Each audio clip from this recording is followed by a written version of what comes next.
एक घने जंगल में एक बंदर और हाथी रहते थे। हाथी बड़ा शक्तिशाली था। वो बड़े बड़े पेड़ों को एक ही झटके में उखाड़ देता था। बंदर काफी दुबला पतला, लेकिन वो बड़ा ही फुर्तीला और तेज था। वो दिन भर जंगल के पेड़ों पर उछल कूद करता और मस्त रहता।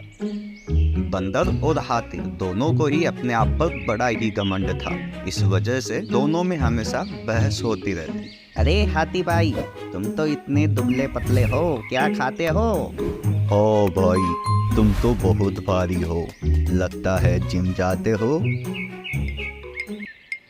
उसी जंगल में एक उल्लू भी रहता था, जो अक्सर बंदर और हाथी की हरकतें देखता था। वो इन दोनों की लड़ाई और झगड़े से परेशान हो गया था। एक दिन उल्लू ने उन दोनों से कहा, तुम दोनों की बहस से मेरा सर चकरा गया है। क्या बल्लू दादा, काहे तनतना रहे हो? जिस तरह तुम दोनों लड़ते हो, इससे कोई फैसला नहीं होने वाला। तुम दोनों एक काम करो, एक प्रतियोगिता रखो, फिर पता चल जाएगा तुम दोनों में से सबसे शक्तिशाली कौन है। बंदर और हाथी दोनों को उल्लू की बात अच्छी लगी। तो कैसे करेंगे हम प्रतियोगिता? इस प्रतियोगिता में करना क्या होगा? हाँ बताओ उल्लू जी। ठीक है, इस जंगल को पार करने पर एक दूसरा जंगल आता है, जहाँ पर एक काफ़ी पुराना पेड़ है, जिस पर एक सोने का फल लगा हुआ है। तुम दोनों में से जो उस सोने के फल को लाएगा, वो ही इस प्रतियोगिता का विजेता होगा और असल मायनों में सबसे शक्तिशाली कहलाएगा। उल्लू की बात सुनते ही बंदर और हाथी बिना कुछ सोचे समझे दूसरे जंगल की तरफ निकल गए। बंदर ने अपनी फुर्ती दिखानी शुरू की। अब देखो मेरी जिम की फुर्ती को। हाँ, मैं भी तुझे दिखा दूंगा कौन सबसे शक्तिशाली है। अरे रुको, पूरी बात तो सुन लो। इस जंगल से दूसरे जंगल के बीच रास्ते में एक नदी आती है। उसे पार करने के बाद ही दूसरे जंगल में पहुंचा जा सकता है। दोनों भागते भागते नदी के पास पहुंचते हैं।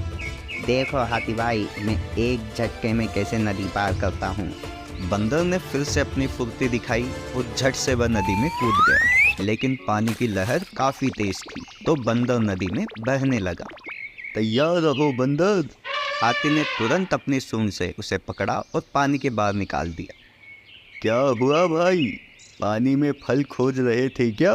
हाथी के इस व्यवहार को देखकर बंदर काफी हैरान हुआ। धन्यवाद हाथी भाई, आज तुम नहीं आते तो मैं चला जाता। तुम ही इस प्रतियोगिता के विजेता हो, तुम ही सबसे शक्तिशाली हो। अरे बंदर भाई, अभी तो फल खोजना है। मैं नदी पार नहीं कर सकता हाथी भाई, कैसे चलूँगा?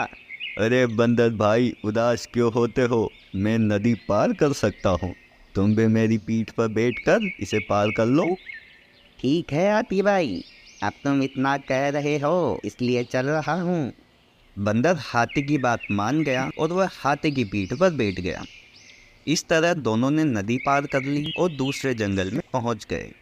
हाथी भाई, वो तो मेरा पैर फिसल गया था, नहीं तो एक ही छलांग में नदी पार कर लेता।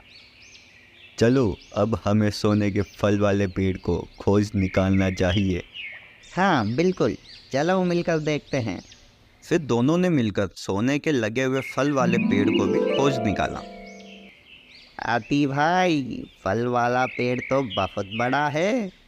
अब देखना बंदर भाई, मेरी सूंड की ताकत, कैसे मैं इस पेड़ को फल से अलग करता हूँ।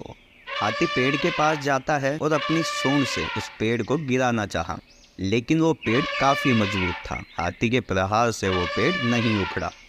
यह पेड़ तो बहुत ही रॉक स्ट्रॉन्ग है भाई, मेरी तो हवा निकल गई। ठीक है, अब मेरी बारी। बंदर तेजी से पेड़ पर चढ़ा और उस डाली पर पहुंच गया जहां पर सोने का फल लगा हुआ था। देखा मोटा भाई, कितनी आराम से मैंने इस फल को तोड़ लिया। तुमने तो कमाल ही कर दिया यार, वरना मेरी तो ताकतवर सूंड भी काम नहीं आई। इसके बाद दोनों वापस नदी पार करके अपने जंगल लौट आए और उल्लू को वो सोने का फल दे दिया। ये लो उल्लू दादा, सोने का फल। अरे ये तो सचमुच ही सोने का फल है। फल पाने के बाद उल्लू जैसे ही प्रतियोगिता के विजेता का नाम बोलने लगा, वैसे ही बंदर और हाथी ने मिलकर उसे रोक दिया। अरे उल्लू दादा, हमें विजेता का नाम नहीं जानना है। हाँ सही कहा, इस प्रतियोगिता को हम दोनों ने मिलकर पूरा किया है। इसलिए अब हम दोनों को ये समझ में आ गया है कि हर किसी का गुण अपने आप में अलग और खास होता है। और हमने यह भी फैसला किया है कि आगे से हम कभी भी इस बात पर बहस नहीं करेंगे और मित्र की तरह जंगल में रहेंगे। मैं तुम्हें यही समझाना चाहता था कि सभी एक दूसरे से अलग होते हैं।